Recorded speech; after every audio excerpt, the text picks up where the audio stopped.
في خبر عاجل منذ قليل: وفاة الفنان الكبير أحمد عدوية، وإليكم تفاصيل وفاته وآخر لحظات حياته.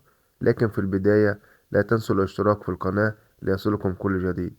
اهتز المشهد الفني المصري قبل قليل على خبر وفاة الفنان والمطرب الكبير أحمد عدوية. فما سبب وفاته وكيف كان يعيش آخر لحظات حياته؟ الفنان أحمد عدوية من مواليد سنة 1946، ويعتبر الفنان أحمد عدوية من أهم المغنيين الشعبيين في فترة السبعينات.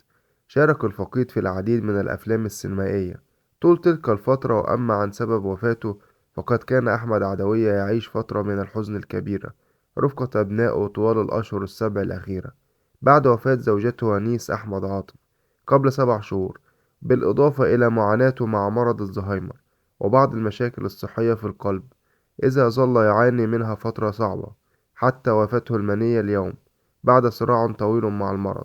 رحم الله الفقيد وألهم أهله وزويه ومحبيه الصبر والسلوان.